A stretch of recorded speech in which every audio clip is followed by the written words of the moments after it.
Tonight, Turkey passes a mass censorship bill promising to dole out prison time to offenders. The U.S. is inching closer to selling Turkey F-16s.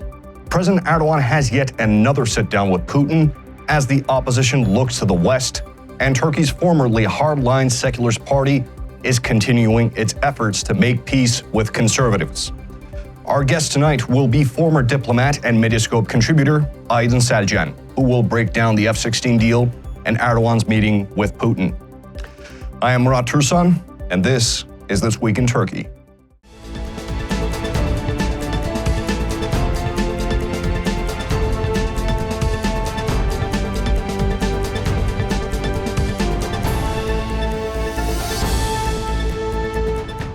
Our first story tonight. Last night, the Turkish parliament just passed the highly controversial 29th Amendment of the extremely controversial Countering Disinformation Bill, dubbed the censorship bill by the public. According to the latest article passed, anyone who publicly spreads disinformation to upset public order can serve 1 to 3 years prison time. Turkey had never really been a utopia of free expression. People routinely get arrested for tweets or get sued for simple speech. According to the Freedom of Press Index by Reporters Without Borders, Turkey ranks as the 149th country out of 180 for press freedom, only a few points better than countries like Belarus, Russia, Afghanistan, and Saudi Arabia. The RWB also writes, authoritarianism is gaining ground in Turkey, challenging media pluralism. All possible means are used to undermine critics. With 90% of the national media now under government control, the public has turned in the last 5 years to critical or independent media outlets of various political persuasions to learn about the impact of the economic and political crisis on the country. But it looks like the ruling coalition of AKP and MHP is cracking down even harder. Critics say that henceforth any opinion that contradicts the government's position could result in prison time. But this isn't only for journalists. If you yourself tweet something in Turkey that happens to be either misleading or disinformation according to the government, well then, according to the plain-faced reading of the bill, you could conceivably be looking at jail time. Here are the details.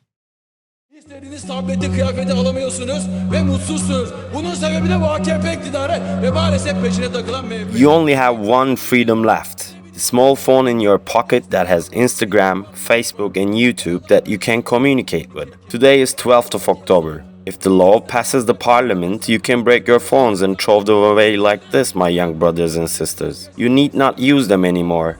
But in June 2023, my young brothers and sisters, we will teach them a lesson. Thank you and regards.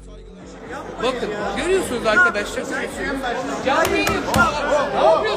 The 29th article of the censorship bill has passed the parliament, promising to charge offenders with 1 to 3 years of imprisonment. This bill has been widely criticized by the opposition. Sponsored by the ruling coalition of AKP and MHP, dubbed the censorship bill by the media and public, the bill has been widely protested by journalists.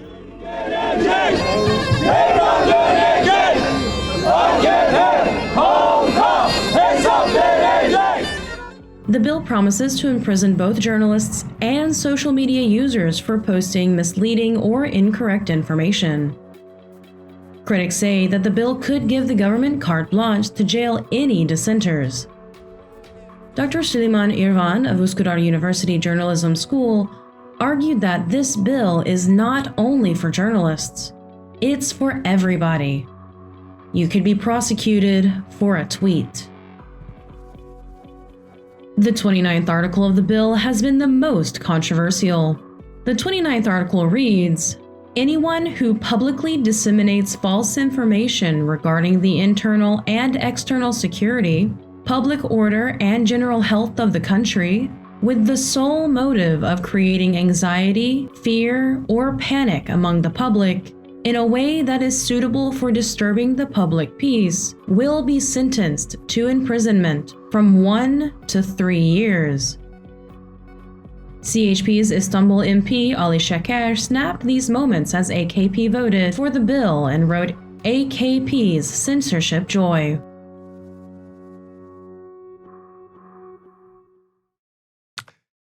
And in international news, the Senate has just voted to drop 2 amendments to the National Defense Authorization Act. But these were not just any amendments. These amendments were restrictions on Turkey's purchase of F-16s from the airframe manufacturer Lockheed Martin. In the previous House version of the bill, Turkey would have to guarantee that it wouldn't use F-16s to violate Greek airspace and use the planes against U.S. interests. In the current version of the bill, the 2 amendments have been dropped. Although this doesn't mean that the U.S. is ready to complete the sale, there are still a bevy of restrictions Turkey has to comply with in order to be able to move forward with the transaction. A little background, Turkey was kicked out of the F-35 Joint Strike Fighter program back in 2019 over Ankara's purchase of Russian S-400 missile defense systems amid fears that its advanced radar system could allow Moscow to spy on the stealth fighter jets. So Turkey began bargaining for the F-16s instead. But last year, 11 House reps wrote a letter to President Biden urging him to block the sale.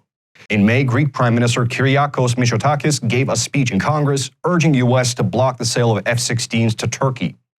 As many might know, Turkey and Greece are NATO allies in name, but have been adversarial for the majority of their history. So it is in Greece's interests that this deal doesn't go through. But it looks like the Senate is inching closer and closer to selling F-16s to Turkey. Nothing is set in stone thus far, but this could be considered a little bit of headway for Turkey to close the deal. Here are the details.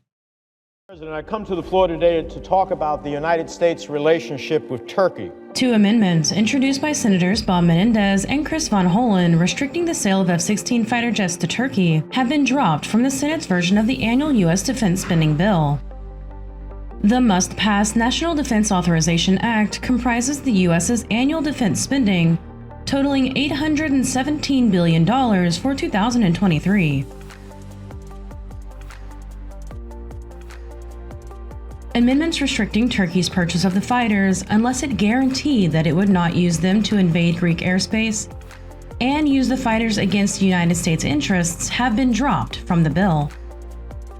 In October of last year, Turkey requested to purchase 40 F-16 Block 70 fighters and nearly 80 modernization kits to upgrade its existing fleet in what is estimated to be a $6 billion deal. Previously a member of the Joint Strike Fighter program that gave birth to the F-35, Turkey was ejected from the program last year upon its purchase of the Russian S-400 surface-to-air missiles. Turkey was later hit with a COTSA sanction by the U.S., severely restricting weapon sales by U.S. manufacturers. Later, 11 House members wrote a letter to President Biden urging President Biden to reject the sale, saying, "Turkey, on paper an ally, behaves more like an adversary." New Jersey Senator Bob Menendez responded harshly to the vote on Twitter, saying, "A National Defense Authorization Act amendment is only one tool at our disposal to advance U.S. interests in the Eastern Mediterranean. Let me be clear. As Senate Foreign Relations Committee Chairman, I will not approve any F-16 case for Turkey until Erdoğan halts his campaign of aggression across the region. Full stop." Continuing with Turkey on the world stage, President Erdoğan was at the Conference on Interaction and Confidence Building Measures in Asia, or CICA, this week, where he met with President Putin. This is the 4th time he has met Putin in the last 4 months. Erdoğan and Putin have often maintained an odd relationship. Turkey supplies weapons to Ukraine, yet regularly has cordial meetings with Putin. Erdoğan has been planning an invasion of Syria for the longest time, yet Putin has always blocked his ambitions. Despite this, Turkey is the only NATO member state that has not sanctioned Russia, and trade between Turkey and Russia continues as normal, minus Russia's inability to send payments via the SWIFT payment network, of course, amidst the said sanctions. In this week's meeting, President Erdoğan declared that he told Putin that he wanted Turkey to become a hub for Russian natural gas going into Europe. Meanwhile, however, as Erdoğan looks to the east, opposition leader Kemal Kılıçdaroğlu looks to the west. Kılıçdaroğlu is stateside this week, touring universities and engaging with faculty and students, although he doesn't have any political appointments lined up, which is rather odd for a politician. Aydın Selcen will be with us in just a little bit to break down these visits and the F-16 deal. But here are a few details first.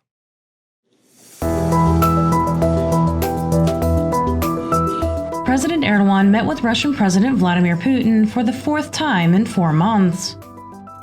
This time at the Conference on Interaction and Confidence Building Measures in Asia in Astana, Kazakhstan. The SICA conference is an intergovernmental forum for enhancing cooperation towards promoting peace, security, and stability in Asia. After his meeting with President Putin, Erdoğan talked to the press, alleging that Turkey had prevented a sabotage on the Turk Stream pipeline. Making a press statement after the meeting, Erdoğan reported that a sabotage was planned for the Turk Stream pipeline, which carries natural gas from Russia to Turkey, as was done to Nord Stream, but they prevented the sabotage. Erdoğan further stated that Putin stressed that Turkey is the most reliable port for gas supply to Europe and said, "Our trade volume is increasing. We have declared our intentions to make Turkey the largest natural gas hub. We can build a large supply center in Turkey." As President Erdoğan further deepens ties in the East, opposition leader Kemal Kılıçdaroğlu is stateside this week. However, Kılıçdaroğlu's visit has been less political and more academic, as he did not have any meetings with lawmakers scheduled during his visit, despite there being early rumors that Kılıçdaroğlu would meet with Vermont Senator and 2-time presidential hopeful Bernie Sanders. According to party officials, Kılıçdaroğlu's trip was geared towards introducing CHP's vision for the world, and Mr. Kılıçdaroğlu as a potential candidate who could soon be governing Turkey. Kılıçdaroğlu's first stop was in Boston, where he met Turkish students from Harvard and MIT. Kılıçdaroğlu is currently making his way to Washington, D.C. Joining me now, former diplomat and Medyascope contributor Aydın Selcen. Mr. Selcen, thank you for joining us. Thank you for having me. Our absolute pleasure, sir. Now, we were speaking a little bit before the broadcast here. Now, it looks like the U.S. is inching closer and closer to completing that F-16 deal to Turkey. It's far from a foregone conclusion at this point, but it definitely looks like it might happen. Now, twofold question. If it does, do you think that this has the potential to escalate tensions between Greece and Turkey? And you wrote a piece on Medyascope recently. You don't think that Greece and Turkey would get into an armed conflict, but you don't think that there will be any diplomatic solutions to the tensions either. Can I get your thoughts on why? In that piece that you are referring to, which I wrote for Medyascope during last weekend, I said that I had two news: good news first, bad news later. Good news is that I do not believe, I'm not convinced at all that two NATO allies, maybe we should remember for our spectators that, Turkey and Greece are both NATO allies since 70 years. Two NATO allies will not get into an armed conflict in the foreseeable future or in the next quarter of a century. Or maybe, let's say, until the mid-century, because the next quarter of a century in more or less brings us to 2050 anyway.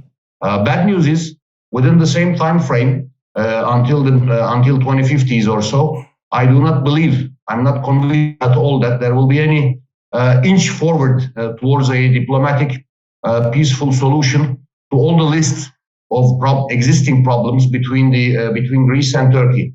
First and foremost, because from Ankara's side, from our side, there is a catalog of issues from the continental shelf till the airspace and so on and so forth. But for Greece, almost all of these are national sovereignty issues, and they are not up for debate. So I do not believe that both sides would sit around the table and arrive to a rational solution, agreeable, palatable to both sides in the foreseeable future. That is for between Greece and Turkey. Whereas for the F-16 deal, as you rightly pointed out, it's not a foregone conclusion. As you and I both know, in the Senate, or especially, even if one member blocks these deals, then it doesn't move forward. So the Turkish-American relations, Turkey-US relations are so tense these last couple of years that there are many who would enjoy blocking any deal which would seem as helping Turkey. On the other hand, as Greece, Turkey was member of the F-35 program, even with a dozen of our defense companies, high-tech companies. We were also part of the supply chain of the F-35, as well as in Eskişehir, our Eskişehir Air Base would become the maintenance hub for F-35s in all Europe, for all our allies. Then Mr. Erdoğan opted to buy on a whim, so to speak, following a bilateral meeting with Vladimir Putin, his Russian counterpart, to acquire S-400 air defense systems. When we did that, then we get ourselves kicked out of the F-35 program. Afterwards, following the maybe also incited by the invasion of Russia of Ukraine, many other countries like Finland, Germany, Greece, Korea opted to buy F-35s, and now we will be perhaps a single country within NATO in which the air defense, which now in our time acts or functions within a framework, will be left out of that framework. Even if we get the F-35s, the modernized version of F-16s, it will not bring us to the same level as to other allies who already will have the F-35s. Because it's like if we can make an allegory between, or a comparison between for example, smartphones, it's the 5G technology,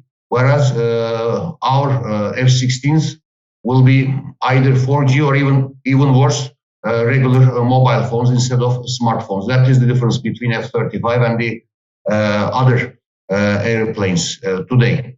And there was another bit of your question which I forgot, I'm afraid. There was the Greece-Turkey bit, the F-16 deal bit, and there was a third element. I think you covered that pretty effectively. I also asked that, did you think that this deal had the potential to escalate Greek-Turkey tensions? Escalate, yes. On that, again, I'm on the record. I mean, Turkey and Greece are both NATO allies, but it's also true that both these countries are reference, so to speak, customers, for example, for the German defense industry as well, when we talk about submarines, for example. So it's a good market. It's a good market to keep the tensions high between Turkey and Greece. But yet again, this is not the defense industry's problem, or it's not because of the defense industry's instigation that there is a tension between Greece and Turkey, but because there are, on both sides, we do not have leaders who can sit around the table and look eye in the eye and talk about these issues and to arrive a fair and agreeable solution to both parties. So escalation, yes, is already there, but F-16s will not make any difference. As I indicated, I mean, F-35 already brings Greek defense, air defense, at least to another level. Also, when you look at the geography and the size and the weight of the two countries, they do not match each other. I mean, it's obviously on a bilateral level, in ceteris paribus, laboratory conditions. Again, I do not believe that there will be any armed conflict, but Greece, for sure, I mean, stands no chance to, and it will be so irrational for Greece to make any military move against its neighbor and NATO ally, Turkey, in my opinion. I see. Now, sir, with your permission, I'd like to go back to the Senate version of the bill. Now, we had two amendments dropped. One of them was Turkey would not be able to violate Greek airspace. The second amendment that was dropped was rather vague and difficult to interpret, saying that Turkey would have to guarantee that it would not have to use those F-16s against U.S. interests, whatever that may be. Now, what came to my mind was Erdogan's Erdogan wanting to do another military intervention in Syria. So, as you might remember, back in 2017, the Trump administration let Erdogan roll into Syria. With the new F-16s entering service in Turkey and that amendment dropped, do you expect to see something similar or no? First of all, it will be definitely interpreted, especially in our national media and government-funded national media, that it's a diplomatic win for Erdogan. And it's a fact. It's a diplomatic win. At least these two points or restrictions are amended now. So it's a win. But on the other hand, as I had the opportunity to discuss in my own TV program a couple of weeks or a couple of months ago, perhaps, with our former ambassador in Washington, D.C., Ambassador Namık Tan, he had pointed out that even the existing texts were not difficult to live with for any government in Ankara. Why? Because U.S. also does not recognize the airspace, the Greece, the extended version of the airspace over the Aegean Islands.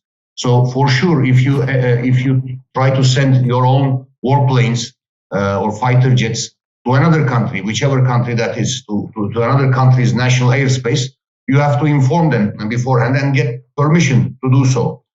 Here, when it comes to Aegean Sea, of course, as the airspace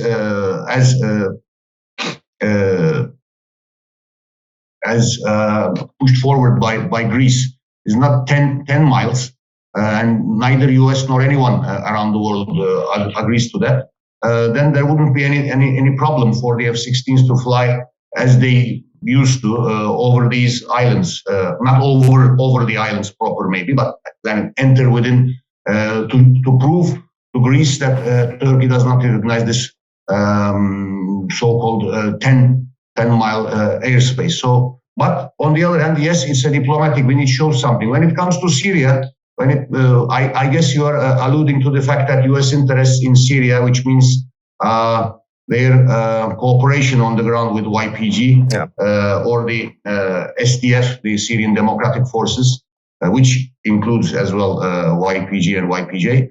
I wouldn't. That would be an overreading, I believe, of this text. I believe Turkey's whatever the national secretary minister, General Akar, or President Erdogan says for public consumption today, as there are no neither green nor yellow lights from Russia, from US first of all, and for sure not from Iran and Syria.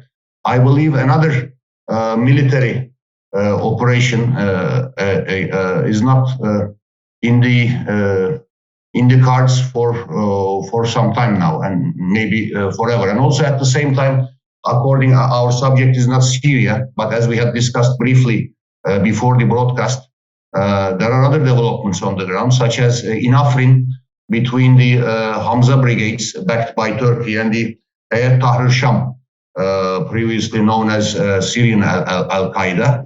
There are fights now in Afrin.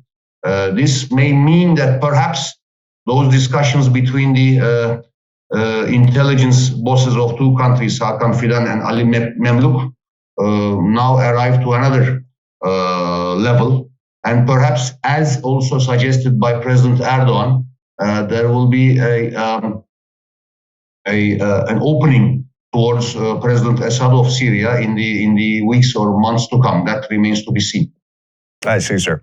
So I'm reading way too much into this. That doesn't necessarily mean that the United States has greenlit Turkey to go into Syria. All right, well, that's good to know. Now, with your permission, I'd like to move on to President Erdogan's visit to Astana this week. Now, last month, in a very interesting turn of events, right before his trip to New York to speak at the UN, Erdogan attended the Shanghai Cooperation Organization Summit. This week, he's in Astana having yet another meeting with Putin and talking about deepening economic ties. Meanwhile, Kemal Kılıçdaroğlu is in the U.S. trying to introduce the Western world to what a potential CHP leadership might look like. So we have Erdoğan going east, Kılıçdaroğlu going west to make friends. What are your thoughts on that? And Mr. Kılıçdaroğlu is the chief opposition or leader, main opposition's leader. He visited United States for a 3 days visit, if I'm not mistaken, and he made it clear that he won't have any political appointments. To my mind, it doesn't make any sense, but that's of course his choice. And he visited around Boston area, MIT and I believe Harvard, if I'm not mistaken, and then came down to Baltimore to Johns Hopkins University, and in Washington, D.C., he visited Washington Post. And along the way, he made a short clip in front of a skyscraper in Manhattan. So, I mean, deliberately, Mr. Kılıçdaroğlu avoided any political meeting. So that doesn't show any, to my mind, directions. One goes east, the other goes to. So we have to wait until if Mr. Kılıçdaroğlu is opposition's candidate. And then if he wins, then we will see what kind of foreign policy he will follow. And here we will have to remind ourselves constantly that as we are in a presidential system now, foreign policy depends on the president. Like in the US, the Americans talk about, for example, Mr. Biden's foreign policy, Mr. Trump's foreign policy, Mr. Obama's foreign policy. Here also, this is now what we talk about is Mr. Erdoğan's foreign policy. And some even claim, and also I agree with them, that this is not a whole foreign policy, but is actually foreign relations geared to get Mr. Erdoğan another election win in the next elections in May 2023. But when it comes to Astana, Mr. Erdoğan's visit and talk with Putin in Astana, first of all, the headline there is, yes, the bilateral meeting between Mr. Erdoğan and Mr. Putin. And even all those international news chains covered that Astana meeting from that angle, and they are right.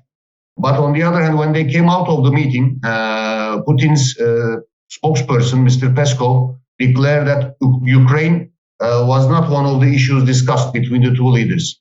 Instead, we had a statement concerning making Turkey, actually the European part of Turkey, Thrace, into a natural gas hub, so to speak. Let's not get into that, but it's not realistic in my mind anyway. So Ukraine was not one of the issues, but the Mr. Erdoğan's, I mean, if we talk in ceteris paribus conditions, laboratory conditions, leaving all his record aside, just on Ukraine issue, now it is clear that Erdoğan was able to get two concrete results. One was the civil corridor understanding between Ukraine and Russia, involving the UN Secretary General Mr. Guterres as well. And two, the exchange of prisoners between Russia and Ukraine. Yet, Erdoğan made it time and again clear that Turkey, our country, is of the opinion that a peace deal between Ukraine and Russia can only move forward on the basis of full national sovereignty of Ukraine. And also, Turkey provided Ukraine with TB2 Bayraktar armed drones. Around 30 of those are now in Ukraine, and also a nationally built corvette, Ada class corvette, was put into sea near Istanbul, and there will be in total 4 of those. This is also in the last couple of weeks. And also TUSAŞ and Roketsan, the Turkish national defense industries, 2 companies, will produce another armed drone, Anka armed drones, armed by Roketsan, Turkish national company, in Ukraine and near Kyiv. And the production will start by the end of this year. So Turkey does not shy away from helping its neighbor over the Black Sea, Ukraine, at the same time keeping the communication channels open with Russia. And also, as Erdoğan and and Turkey is in dire economic straits. Natural gas prices are important, of course. Erdoğan is trying to reach the next elections without getting himself into much trouble on the energy side, and actually he celebrates himself in a way that, look, Europe couldn't manage, but I managed. But for that matter, of course, as Turkey is not a member of EU, Turkey is not in a position to abide by those sanctions implemented by the US and the EU. Yet Turkey also is a member of the coalition created by United States, and the first meeting was in Ramstein, as you would remember. There will be around, I guess, 40 countries, even including Israel, in that group of countries in that coalition. And Turkey, as a NATO member, in the last Madrid summit in June, also signed, of course, as a NATO ally, the 10-year strategic concept document of NATO, in which, fair and square, Russia is the main rival or enemy, even perhaps. I just wanted to add a very quick follow-up question. Now, you mentioned that Turkey had recently furnished Ukraine with a full-blown other-class corvette. Now, yes, Turkey had previously sold Bayraktar TB2s to Ukraine, and yes, those are somewhat of effective weapons, but Russia has eventually figured out how to defeat those using shortwave radio and surface-to-air missiles, I believe. But it is very odd to me, while Turkey is providing Ukraine with very significant naval capabilities, Russia is still able to get along with Erdoğan. I know that Russian-Turkish relations are very compartmentalized, but how do you think this relationship is actually able to succeed between Erdoğan and Putin? Perhaps for a couple of reasons, because both Putin and Erdoğan are diplomatically isolated. Actually, Erdoğan was much more capable and able to break that isolation, as we witnessed in the last European European political community, I believe. Yes, it was. It's a brainchild of Macron. The meeting was in Prague. And in other meetings also, we witnessed that Erdoğan was now, again, because of actually his performance in Ukraine especially. At the same time, it's being criticized, like we saw in the last EU report, for example, concerning Turkey's membership, heavily criticized, heavily isolated by both the US and the EU countries. Yes, but in Ukraine, geopolitically speaking, it's obviously the EU, the West, NATO, US, they have to work with Turkey. So Erdoğan mostly relies on the geopolitical importance of Turkey. On the other hand, Russia, Putin is isolated. Putin is trying to find a way out for himself. He will feel the heat even more in these months to come. In 2023 will be, yes, 2023 winter will be more difficult for the EU, but it will be even more difficult for Putin to keep his war effort. Ukraine is getting more high-tech weapons from the West, from long-range missiles to air defense systems to other stuff. It now became an actually artillery fight, but the response by Russia to bomb again, to bombard again those cities, to kill civilians, and to bring the general who was in charge of destroying Aleppo and most of the civilian casualties in Syria, General Surovikin, as head of the Ukraine theater commander, shows that Putin, in my opinion, will not move towards a nuclear threat, but it will move more toward destroying cities, killing civilians in Ukraine. Yet, on the ground, on those four regions, four oblasts, so to speak, Russia is still losing ground against Ukrainian armed forces. So we will see more bloodshed, more destruction in the months to come, but also in the Russian economy, the Russian war machine will be much more constrained, and Putin will feel the pain. That's the reason why perhaps he's trying to keep at least his one conduit outside towards the West with Mr. Erdoğan open. But also at the same time, we have to admit that we do not know much about what is being discussed between Putin and Erdoğan and what goes on between Putin and Erdoğan. Again, we can remember how the S-400 air defense system deal was made on a whim in St. Petersburg years ago. We should be open to also other surprises. Like, for example, on his way back from Astana, Erdoğan stated to his accompanying media members that yes, Turkey will move forward now, as agreed with Putin, with this natural gas hub project.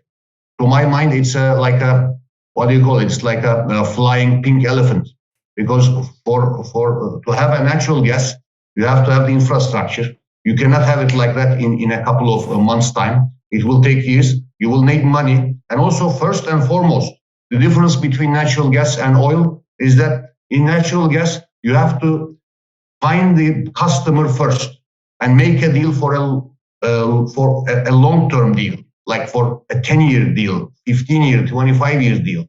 But as the EU will not buy Russian gas anymore, and as the green transformation gains momentum, and that is the way the world is going now, at least developed world is going, moving away from fossil fuels, then I do not believe that this natural gas hub project has any chance to fly.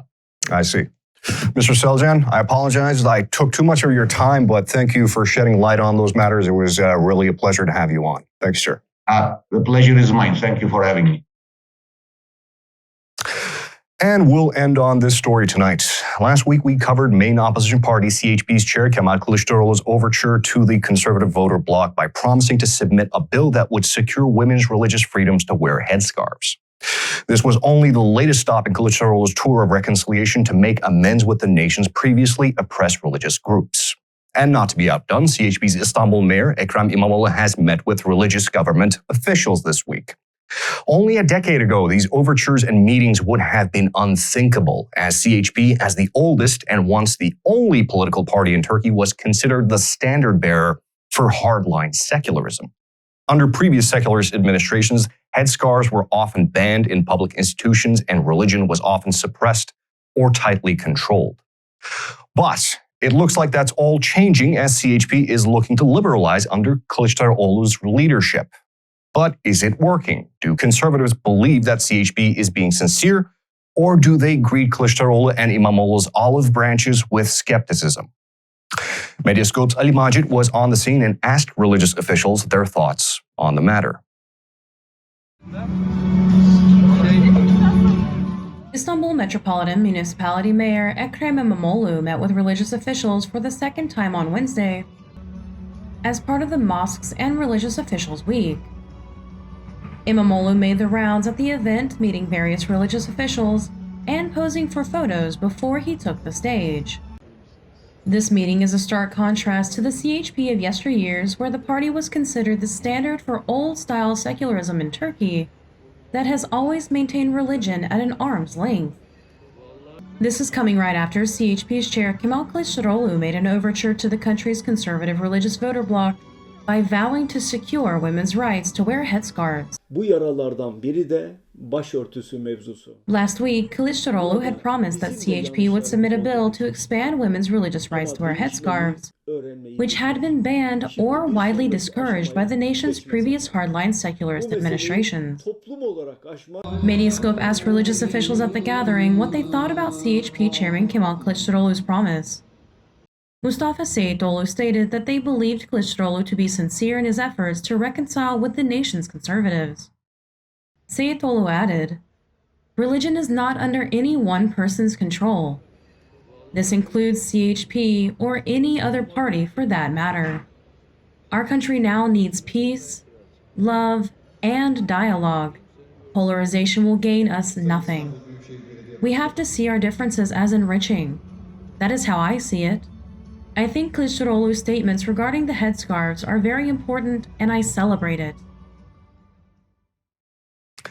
And with that, that's it for us in This Week in Turkey. I have been Murat, Türsan. A special thanks to Kathleen Phelps for voiceovers and Mehmet Tanverdi for news text as per usual. And folks, if you're feeling generous, please like and subscribe. Give us a little leg up as we're a new channel trying to make our little way in the world.